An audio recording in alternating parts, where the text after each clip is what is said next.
হে everyone, আজকে যে টপিকটা আমরা শুরু করব সেটা হলো বংশগতি এবং প্রকরণ। এই চ্যাপ্টারটা 9-10-এও আছে, 11-12-এও আছে। যারা নিট পরীক্ষা দেবে, জয়েন্ট এন্ট্রান্স দেবে বা WBJEE দেবে, তাদেরকেও এই চ্যাপ্টারটা পড়তে হবে। তাহলে এই চ্যাপ্টারের নাম বংশগতি ও প্রকরণ কেন রাখা হলো, এই কোশ্চেনটা আমরা আগে ডিসকাস করি। আচ্ছা, গতি মানে কি? এই হাতে আমার এতগুলো জিনিস আছে, সেখান থেকে আমি কিছু জিনিস এই হাতে দিয়ে দিলাম, মানে কিছু জিনিস এখান থেকে এখানে ট্রান্সফার করলাম। তাহলে গতি মানে হলো স্পিড, যে কোনো একটা জিনিস এক জায়গা থেকে অন্য জায়গায় যাচ্ছে। আমরা বংশের মধ্যে গতি হিসেবে কি দেখতে পাচ্ছি? দেখবে যে অনেক ছোট বাচ্চা যখন জন্মগ্রহণ করে তখন বলা হয় যে কি, যে নাকটা ঠিক দাদুর মতো বা এর রংটা ঠিক ঠাকুরমার মতো, মানে এরকম একটা ক্যারেক্টার যে কানেক্ট করার চেষ্টা করে তার আগের যে জেনারেশন তার সঙ্গে।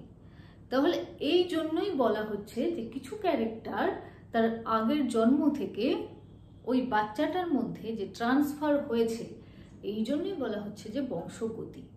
ভ্যারিয়েন্ট কি? ভ্যারিয়েন্ট হলো বা প্রকরণ, এইটা হলো যে ওই বাচ্চাটার যদি কোনো ভাই বা বোন থাকে তার সঙ্গে যে ক্যারেক্টারের ডিফারেন্স, জেনোটাইপ এবং ফেনোটাইপ, মানে হলো বাহ্যিক এবং জিনগত যে ডিফারেন্স, সেটাই হলো প্রকরণ। তাহলে বংশগতি মানে আমরা বুঝলাম, প্রকরণ মানে বুঝলাম। আচ্ছা, এই বংশগতি এবং প্রকরণের যে একসংকর, দ্বিসংকর, জনন এবং বিভিন্ন রকমের রোগ জীবাণু যে এই চ্যাপ্টারের মধ্যে আছে, সেগুলো পড়ার জন্য আমাদের কিছু বায়োলজিক্যাল টার্মিনোলজির যে পার্থক্য একটার সঙ্গে অপরটার, এই পার্থক্যর ডিফারেন্সটা মনে রাখা বা বোঝাটা খুবই দরকার। তা না হলে কিন্তু আমরা এই চ্যাপ্টারটা বুঝতে পারবো না। আজকে এই ক্লাসে আমি শুধুমাত্র এই টার্মিনোলজিগুলোই তোমাদেরকে বোঝাবো। নেক্সট ক্লাস থেকে আমি ডিটেলসে আলোচনা করব যে কি কি আছে। তাহলে প্রথম আমরা যেটা জানবো সেটা হলো ফেনোটাইপ বৈশিষ্ট্য। কি জানবো? 1 নম্বরে হলো ফেনোটাইপ বৈশিষ্ট্য। ফেনোটাইপ বৈশিষ্ট্য মানে হলো আমরা বাহ্যিক দিক থেকে যেটা দেখতে পাচ্ছি। ধরো আমি বললাম যে তোমার চোখের কালার হলো ব্রাউন কালার, ঠিক আছে? আমি তো দেখতে পাচ্ছি যে হ্যাঁ তোমার চোখের কালার ব্রাউন কালার। এই জিনিসটা বলার জন্য আমার কিন্তু কোনো পরীক্ষা নিরীক্ষা বা কোনো মাইক্রোস্কোপের দরকার হলো না। তাহলে আমি তোমাকে বলছি যে হ্যাঁ তোমার চোখের কালার হলো ব্রাউন কালার বা ব্ল্যাক কালার, যেটা আছে সেটা। তাহলে এই যে বাহ্যিকভাবে দেখে যে আমি ক্যারেক্টারটা বলছি, সেটাই কিন্তু এই ফেনোটাইপ ক্যারেক্টার। জেনোটাইপ ক্যারেক্টারটা আমি একটু পরে আসছি, আমি লিখে রাখছি যে জেনোটাইপ ক্যারেক্টার। জেনোটাইপ ক্যারেক্টার বোঝার আগে তোমাদেরকে জিন, ক্রোমোজোম এই ব্যাপারগুলোর সঙ্গে পরিচিত এবং খুব মাইনিউট ডিফারেন্স যেটা আছে সেটা তোমাদেরকে বুঝতে হবে। এখন তোমরা আমাকে বলো যে ক্রোমোজোম বা জিন সেই জিনিসটা কি? আচ্ছা, ক্রোমোজোম কোথায় থাকে? যদি এটা একটা কোষ হয়, ঠিক আছে, কোষের মধ্যে যে নিউক্লিয়াস আছে, নিউক্লিয়াসের মধ্যে আমাদের থাকছে ক্রোমোজোম। আচ্ছা, নিউক্লিয়াসের মধ্যে আমাদের থাকছে ক্রোমোজোম। এই ক্রোমোজোমকে যদি আমরা বড় করে দেখি তাহলে আমরা কি দেখবো? যে একটা থ্রেড লাইক স্ট্রাকচার বা একটা সুতোর মতো স্ট্রাকচার, যেটা এইভাবে পাকিয়ে পাকিয়ে আছে, ডাবল স্ট্র্যান্ডেড সুতোর মতো স্ট্রাকচার, সেটাকেই বলা হচ্ছে আমাদের ডিএনএ। তাহলে এই সুতোর মতো স্ট্রাকচার যখন আরো পাকানো হচ্ছে, সুতোর মতো স্ট্রাকচারটাকে যখন সুতোর গুলির মধ্যে পাকানো হচ্ছে, সেটার নাম হলো ক্রোমোজোম। সুতোর গুলি থেকে যখন সুতোটাকে ছাড়াচ্ছি আমরা, সেই সুতোটাই হলো কিন্তু আমাদের ডিএনএ। তাহলে এই জিনিসটা হলো আমাদের ডিএনএ। এই যে ডাবল স্ট্যান্ডার্ড স্ট্রাকচার, সেটাই হলো ডিএনএ। আর এই যে কনডেন্সড ফর্ম অফ স্ট্রাকচার, সেটাই হলো আমাদের ক্রোমোজোম। আচ্ছা, ডিএনএ কে যদি আমরা আরো ছাড়াই, আমরা কি দেখতে পাবো? ডিএনএ কে যদি আমরা আরো ছাড়াই তখন দেখতে পাবো যে আমরা যেমন পুঁথির মালা পরি না, যে এরকম সুতো আছে, তার গায়ে আর একটা পুঁথি আছে, আবার সুতো আছে, আরো একটা পুঁথির মালা, আরো একটা পুঁথি। তো এইরকম বিডস অন স্ট্রিং, স্ট্রিং মানে তার, তাহলে বিডস মানে হলো পুঁথি। ডিএনএ কে যদি আরো ছাড়ানো হয় তাহলে আমরা দেখতে পাবো যেরকম পুঁথিগুলো সাজানো আছে একটা তারের উপরে। এই স্ট্রাকচারটাকে বলা হচ্ছে বিডস অন স্ট্রিং স্ট্রাকচার। আর এটাই হলো মোস্ট, যদি ডিএনএ কে খোলা হয়, most extended structure of DNA. DNA কে যদি খোলা হয় তাহলে সর্বশেষ আমরা এই জিনিসটাই দেখতে পাবো। এটার কি না, এই পুঁথিগুলো হলো হিস্টোন প্রোটিন, আর এই যে স্ট্রিং যেটা বলছি বা সুতো, সেটাই কিন্তু তোমার ATGC যে বেস পেয়ার সেটা। তাহলে ডিএনএ অ্যাকচুয়ালি হলো হিস্টোন প্রোটিন প্লাস আমাদের বেস পেয়ার। ওকে, বেস পেয়ার তো বলবো না, বেস। ঠিক আছে, বোঝা গেল যে ক্রোমোজোম কি? ক্রোমোজোম হলো মোস্ট কনডেন্সড ফর্ম, ঠিক আছে, যেটা নিউক্লিয়াসের মধ্যে আছে। আরো যদি ক্রোমোজোমকে খোলা হয় সেটা হবে ডিএনএ। ক্রোমোজোমের মধ্যেই কিন্তু ডিএনএ আছে। ডিএনএ কে যদি আরো খোলা হয় সেটা হবে আমাদের হিস্টোন প্রোটিন এবং এই যে স্ট্রিং বা বেসগুলো আমরা দেখতে পাবো। এখন বলো যে জিন কোথায়? ধরো কোনো একটা জায়গা এখান থেকে ধরতে পারো বা এখান থেকে ধরতে পারো। ডিএনএ এর যে জায়গাটায় কোনো একটা প্রোটিনকে ফর্ম করে, আমি একটু আগে বললাম যে তোমার চোখের কালার হলো ব্রাউন, এটা আমি দেখে বুঝতে পারছি, কিন্তু এটা তৈরি হলো কি করে? আমরা এর যখন পিছনে যাচ্ছি যে তৈরি হলো কি করে, তখন কি হবে যে কোনো একটা প্রোটিন, যদি কোনো প্রোটিন ফর্মেশন না হয় তাহলে কিন্তু কোনো ক্যারেক্টার কিন্তু স্পেসিফাই হবে না। তাহলে এই জিন থেকেই ফর্মেশন হয় আরএনএ বা এমআরএনএ, যেখান থেকে ফর্মেশন হয় আমাদের প্রোটিন, এবং প্রোটিন থেকে আমাদের ক্যারেক্টারিস্টিক ফিচার, যেটা ক্যারেক্টারিস্টিক ফিচার আমাদের বহিঃপ্রকাশ হয়। ঠিক আছে, তাহলে এই যে প্রোটিন ফর্মেশন হচ্ছে কোনো একটা জিন থেকে, ডিএনএ এর মধ্যে কিন্তু অনেক পোর্শন থাকে যেটা তোমার কোনো প্রোটিন ফর্মেশন করে, আবার অনেক পোর্শন থাকে যেটা কিন্তু প্রোটিন ফর্মেশন করে না। তাহলে ডিএনএ যে অংশটা কোনো একটা ক্যারেক্টারের জন্য প্রোটিন ফর্মেশন করে সেই অংশের নাম হলো জিন। হয়ে গেল? তাহলে আমরা এই পর্যন্ত জানলাম যে থার্ড নাম্বার হলো জিন, ক্রোমোজোম বুঝলাম, আর একটা কি বুঝলাম? ডিএনএ। জিন বোঝা গেল। জিন ডিএনএ এর মধ্যেই থাকে বা ডিএনএরই একটা অংশ যেটা কোনো ক্যারেক্টারের জন্য প্রোটিন ফর্মেশন করে, সেটাই হলো তোমার জিন। এবারে জিন এখানেও থাকতে পারে, জিন এখানেও থাকতে পারে, জিন এখানেও থাকতে পারে। তাহলে জিন ক্রোমোজোমের উপরে আছে, শেষে আছে, মাঝে আছে, যে অংশে আছে সেই জায়গার নাম হলো লোকাস। তুমি যে বাড়িতে আছো সেইটা যদি ডিএনএ হয় আর তোমার যে রুমটা আছে সেটাই হলো কিন্তু লোকাস, তার মানে তুমি একটা জিন। ঠিক আছে, তুমি যদি একটা জিন হও তাহলে তুমি ওই বাড়ির মধ্যে বা ওই ডিএনএ এর মধ্যে তোমার যে রুমে বাস করছো সেটাই কিন্তু তার লোকাস। তাহলে জিন যে অংশে বসবাস করছে তার নাম হলো তোমার লোকাস। এই পর্যন্ত কি জানলাম? ফেনোটাইপ মানে বাহ্যিক বৈশিষ্ট্য, তারপরে আসছি আমরা ক্রোমোজোম। ক্রোমোজোম নিউক্লিয়াসের মধ্যে, ডিএনএ এর কনডেন্সড ফর্ম হলো ক্রোমোজোম, ডিএনএ এর মধ্যেই থাকছে আমাদের জিন। জিন কি করছে না, যদি কোনো ক্যারেক্টারের জন্য ডিএনএ এর কোনো অংশ প্রোটিন ফর্মেশন করে তাহলে সেটাই হলো জিন, আর জিন ক্রোমোজোমের যে অংশে আছে সেটাই হলো তোমার লোকাস। বোঝা গেল? এরপরে আমরা আসছি জেনোটাইপ। এখন জেনোটাইপ কি? জেনোটাইপ বোঝার আগে আমরা একটু বুঝে নিই যে অ্যালিল কি। আমরা বুঝলাম যে জিন। এবারে ধরো তোমার মাদার আছে, ঠিক আছে, একটা মাদার আছে এবং একজন ফাদার আছেন। আচ্ছা, আমাদের দেহকোষের যে ক্রোমোজোম সংখ্যা সেটা কত? 23 জোড়া বা 46টা, এবং জনন কোষ বা গ্যামেট বা ওভামের যে ক্রোমোজোম সংখ্যা সেটা কত? 23টি। তাহলে মাদার থেকে আসবে 23টি ক্রোমোজোম, ফাদার থেকে আসবে 23টি ক্রোমোজোম। এই 23টি ক্রোমোজোমের মধ্যে ক্রোমোজোম সেট থাকে, 1 number set, 2 number set. Set মানে মায়ের থেকে আসবে একটা ক্রোমোজোম, বাবার থেকে আসবে সেই 1 নম্বর ক্রোমোজোম। যদি 1 নাম্বার ক্রোমোজোম এবং 1 নাম্বার ক্রোমোজোম একই পজিশনে থাকে তখন তাকে বলা হয় যে হোমোলোগাস ক্রোমোজোম। যদি আমার ধরো এই আঙুলটা, তার সঙ্গে আমি এই আঙুলটা দিচ্ছি, এই দুটো কি একই না, তাহলে এই দুটো আঙুল যদি থাকে তখন কিন্তু হোমোলোগাস কন্ডিশন হলো না, হোমোলোগাস। লগাস কথাটা যখন আসবে তখন ভাববে যে এটার পজিশনের কথা বলছে। ঠিক আছে, তাহলে এই আঙুলের সঙ্গে যদি এই আঙুলটা আসে তখন দুটো একই ধরনের ক্রোমোজোম যখন যদি জোড়বদ্ধ হয় তখন তাকে বলা হবে যে হোমোলোগাস ক্রোমোজোম। এই হোমোলোগাস ক্রোমোজোমের মধ্যে যদি আমি ধরো 1 নাম্বার সেটের ক্রোমোজোম, তোমরা যখন বিভিন্ন ধরনের রোগ করবে তখন দেখবে যে এত নাম্বার ক্রোমোজোমের ডিলিশনের ফলে এই রোগ হচ্ছে, যেমন ক্রাই ডু চ্যাট সিনড্রোম। তো ওগুলো আমি পরে আসছি। ধরো 1 নাম্বার সেটের ক্রোমোজোম, এই দুটো সেটের ক্রোমোজোম আছে, এদের মধ্যে একজন হবে ডমিন্যান্ট আর একজন হবে রিসেসিভ, ঠিক আছে, বা অন্যজন ডমিন্যান্টও হতে পারে, অন্যজন রিসেসিভও হতে পারে। তো আমি এখানে অ্যালিল বোঝানোর জন্য তোমার চোখের কালার ব্রাউন এবং অন্যজনের চোখের কালার যদি ব্ল্যাক হয়, এটা তো মাল্টিপল অ্যালিলের এক্সাম্পল হয়ে গেল। যদি আমি অ্যালিল বোঝানোর জন্য আমি তোমাদেরকে যদি ব্ল্যাক অ্যান্ড ব্রাউনের এক্সাম্পল দিয়ে দিই, তাহলে তোমরা এইভাবে বোঝো যে তোমার চোখের কালার যদি এ অ্যালিল মানে বড় হাতের এ অ্যালিল দিয়ে যদি কন্ডাক্ট হয়, তাহলে ব্রাউন অ্যালিল ছোট হাতের এ দিয়ে কন্ডাক্ট হবে, ঠিক আছে। তাহলে একজন হবে একটা জিনের বিপরীতধর্মী বৈশিষ্ট্য, কোনো একটা জিন বা কোনো একটা বৈশিষ্ট্য, যেমন হলো কারোর হাইট, হাইটটা কি, কারোর হলো হাইট, হাইটটা কি, হাইট হলো একটা ক্যারেক্টার।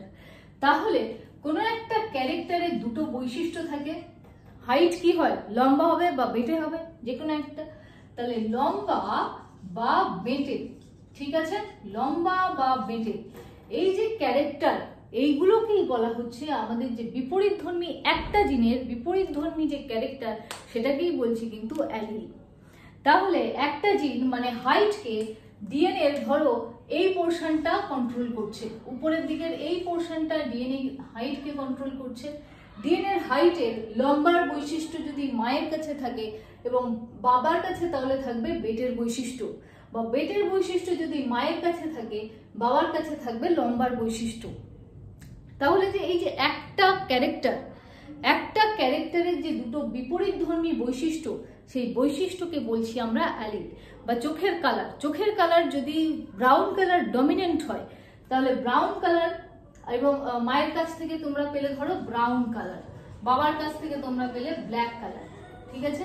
তাহলে চোখের কালার, এই কালার বা এই ক্যারেক্টারের দুটো যে বৈশিষ্ট্য আছে ব্রাউন এবং ব্ল্যাক, এই দুটো বৈশিষ্ট্যকেই আমরা বলছি কিন্তু অ্যালিল। বোঝা গেল?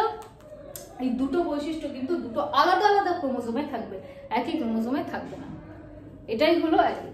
এবারে আমরা আসছি জেনোটাইপ। বুঝলাম আমরা অ্যালিল, জেনোটাইপ। জেনোটাইপ কি? এই যে ধরো কেউ লম্বা বা কেউ বেটে, তার অ্যাকচুয়াল জেনোটাইপটা কি হবে? সেটা হেটেরোজাইগাস হবে না হোমোজাইগাস হবে? হোমোজাইগাস মানে দুটো একই ধরনের অ্যালিল থাকবে, ঠিক আছে।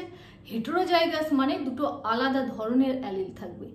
এই যে অ্যালিলের ডিফারেন্সিয়েশন, এইটাকেই আমরা কিন্তু বলছি যে জেনোটাইপ, ঠিক আছে। মানে তার কোষের কি প্রকার সেটা দেখতে যাওয়ার জন্য আমাদের যেটা বলছি সেটা হলো জেনোটাইপ, আর যেটা আমরা বাহ্যিক বৈশিষ্ট্য দেখছি সেটা হলো আমাদের ফেনোটাইপ। হয়ে গেল। এবার আমরা হেটেরোজাইগাস এবং হোমোজাইগাসটা বলছি। হেটেরোজাইগাস হোমোজাইগাস কি? এই যে আমি এখানে বললাম যে বাবা 1 নাম্বার সেটের বাবার থেকে একটা ক্রোমোজোম পাবে, মায়ের থেকে একটা ক্রোমোজোম পাবে। এখানে তোমার দুটো ক্রোমোজোম মধ্যে এই যে দেহের বৈশিষ্ট্য, দুটোর মধ্যে একই ধরনের অ্যালিল থাকতে পারে, আবার কোনোটা ধরো একটার বড় এ আছে আর একটা ছোট এ আছে, তাহলে এই দুটো দুরকম ধরনের অ্যালিল যখন হচ্ছে তখন সেটা হবে হেটেরোজাইগাস কন্ডিশন। হয়ে গেল। এবারে আমরা আসছি ডমিন্যান্স, কোডমিন্যান্স এবং তোমার ইনকমপ্লিট ডমিন্যান্স। ডমিন্যান্স মানে কি? ডমিন্যান্স মানে হলো কোনো একটা বৈশিষ্ট্য যখন অপর কোনো বৈশিষ্ট্যকে তোমার মাস্ক করছে, মানে ঢেকে ফেলছে, সে অন্য কাউকে কিছু করতে দিচ্ছে না, সে একাই সবকিছু, এরকম একটা ব্যাপার। এরকম ব্যাপার যখন হচ্ছে কোনো অ্যালিলের জন্য বা কোনো একটা জিনের জন্য, তখন আমরা তাকে বলছি কি ডমিন্যান্ট। তাহলে আমরা জানলাম ডমিন্যান্ট। ডমিন্যান্ট সবসময় আমরা ক্যাপিটাল দিয়ে বা বড় হাতের অক্ষরে প্রকাশ করব, সেটাই হলো ডমিন্যান্ট। ডমিন্যান্ট কোনো একটা অ্যালিল যদি ডমিন্যান্ট একজন থাকে, সে কিন্তু সেই বৈশিষ্ট্য প্রকাশের জন্য যথেষ্ট। আর যখন রিসেসিভ হবে বা প্রচ্ছন্ন বৈশিষ্ট্য হবে, তখন কিন্তু এই ছোট এ, ধরো এ বড় হাতের এ যদি লম্বা বৈশিষ্ট্যকে প্রকাশ করে, এই ছোট হাতের এ একজন কিন্তু লম্বা বৈশিষ্ট্যকে প্রকাশ করতে পারবে না। তাহলে লম্বা বৈশিষ্ট্যকে যদি প্রচ্ছন্ন হিসেবে প্রচ্ছন্নভাবে যদি বেটে বৈশিষ্ট্যটাকে প্রকাশ করতে হয় তখন তাকে দুজনের থাকতে হবে, তখন হবে তোমার বেটে। ঠিক আছে? যদি রিসেসিভ হয়, ধরো কোনো একটা জায়গাতে ঝগড়া লেগেছে, একজন আছে খুবই চিৎকার করে কথা বলছে এবং যে অপরজন আছে সে খুব চুপচাপ, সে কথা বলতে পারছে না, তাই সে চুপচাপ আছে। তাহলে যে জোরে কথা বলছে জিতবে কিন্তু সেই, এবং যে কথা বলতে পারছে না তার সঙ্গে যদি ওই রকমই আরো একজন আসে তখন কিন্তু তার একটা সাহস হবে যে হ্যাঁ আমি কথা বলি, তখন কিন্তু সে কথা বলবে। এইরকমই ব্যাপার, একজন যদি ক্যাপিটাল থাকে তখন সে প্রকট বৈশিষ্ট্য প্রকাশ করতে পারে, কিন্তু যখন প্রচ্ছন্ন বৈশিষ্ট্য প্রকাশ করার জন্য কিন্তু দুটো রিসেসিভ বা দুটো তোমার স্মল লেটারের প্রয়োজন। আমরা এটাকে এইভাবে প্রকাশ করছি বিকজ মেন্ডেলও এইভাবে প্রকাশ করেছিলেন। আমরা অন্যভাবে অন্য কোনো ওয়ার্ড ধরেও করতে পারি, যা খুশি ধরে করতে পারি, কিন্তু প্রসেস হবে এটাই। যদি প্রকট হয় তখন সেটা ক্যাপিটাল, প্রচ্ছন্ন হলে সেটা হবে স্মল। হয়ে গেল? তাহলে আমরা ডমিনেন্ট পড়লাম। এবারে তোমরা বলো ইনকমপ্লিট ডমিনেন্স। ইনকমপ্লিট ডমিনেন্স মানে কি? এর মানে কথার মধ্যে দিয়েই বোঝা যাচ্ছে যে তার ডমিনেন্সটা, তার প্রকটতাটা সম্পূর্ণ নয়। ধরো এই যে এ একটুখানি দুর্বল আছে, তাই সে পুরোপুরি যে বেটে বৈশিষ্ট্য সেটাকে মাস্ক করতে পারছে না, মানে ওই ব্যক্তিটা সম্পূর্ণ লম্বা হতে পারছে না তার পুরুষের জন্য। এরকম এক্সাম্পল দেখা যায় যেটা আমাদেরকে বলা হয় 4 o'clock বা সন্ধ্যা মালতী, যেটা সাইন্টিফিক নেম হলো মিরাবিলিস জালাপা। নাম কি? মিরাবিলিস জালাপা। এই যে ফ্লাওয়ারের কথা বলছি, এই ফ্লাওয়ারটা 3 রকমের পাওয়া যায়। একটা হলো রেড, হোয়াইট, আর একটা হলো পিঙ্ক। তাহলে রেড এবং হোয়াইট এরা তো জনিত্রজনক বা প্যারেন্টাল জেনারেশন, মানে এরা হলো ডাইরেক্ট যে প্যারেন্ট তারাই হলো কিন্তু রেড এবং হোয়াইট। কিন্তু যখন রেড আর হোয়াইটকে মিলিয়ে ফার্টিলাইজেশন করা হচ্ছে তখন দেখা যাচ্ছে যে রেড হোয়াইট পিঙ্ক হচ্ছে। কি করে হচ্ছে? পিঙ্ক আবির্ভাব হচ্ছে। তাহলে পিঙ্ক যখন আবির্ভাব হচ্ছে তাহলে কিছু না কিছু ঘাটতি তো আছে, এই যে প্রকট যে আছে, ডমিনেন্ট যে আছে, তার জন্যই সে মাস্ক করতে পারছে না, সেই জন্য এই পিঙ্ক যে কালার সেটার আবির্ভাব হচ্ছে। তাহলে এখন ইনকমপ্লিট ডমিনেন্স মানে আমরা কি বুঝলাম? যে প্রকট আছে প্রকটতাটা কমপ্লিট নয়, প্রকটতাটা কমপ্লিট নয়। তার মানে এই যে মিরাবিলিস জালাপা এর যে প্যারেন্টাল যে কালার সেটা কিন্তু প্রকট হিসেবে তার সেকেন্ড যে জেনারেশন সেখানে আবির্ভাব হতে পারছে না। এটাই হলো তোমার ইনকমপ্লিট ডমিনেন্স। নেক্সট আসছি কোডমিনেন্স। কোডমিনেন্স কি? কোডমিনেন্স, কো মানে কি? কোঅপারেশন, সবাই একসঙ্গে মিলে কাজ করছি। আচ্ছা, তোমাদের ব্লাড গ্রুপ কারোর এ আছে, কারোর বি আছে, কারোর এবি আছে, কারোর ও আছে।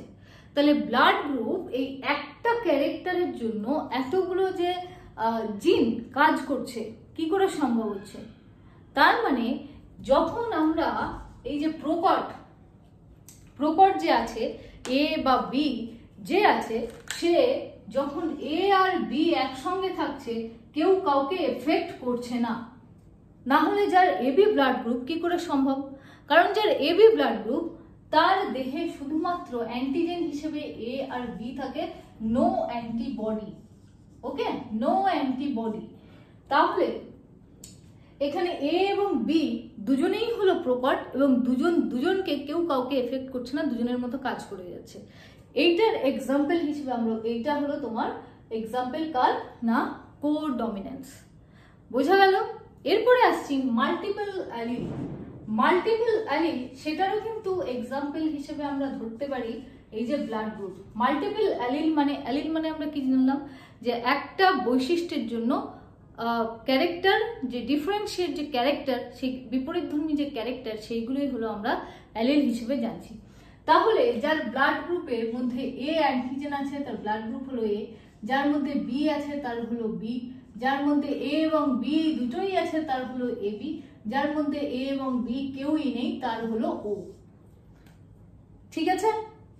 তাহলে এই যে মাল্টিপল অ্যালিল, মানে এই যে ব্লাড গ্রুপ যে ক্যারেক্টার সেইটা কন্ট্রোল করার জন্য অনেকগুলো অ্যালিল এখানে কাজ করছে, একটা দুটো তিনটে চারটে অ্যালিল কাজ করছে। তাহলে এটা চারটে না, সরি, একটা দুটো তিনটে অ্যালিল এখানে কাজ করছে। তাহলে তিনটে অ্যালিল যখন কাজ করছে, ও ব্লাড গ্রুপের জন্য একটা, এ ব্লাড গ্রুপের জন্য একটা, বি ব্লাড গ্রুপের জন্য একটা, তাহলে তিনটে অ্যালিল কাজ করছে, সাধারণত দুটোই হয়, তাই এটা মাল্টিপল অ্যালিলের এক্সাম্পল।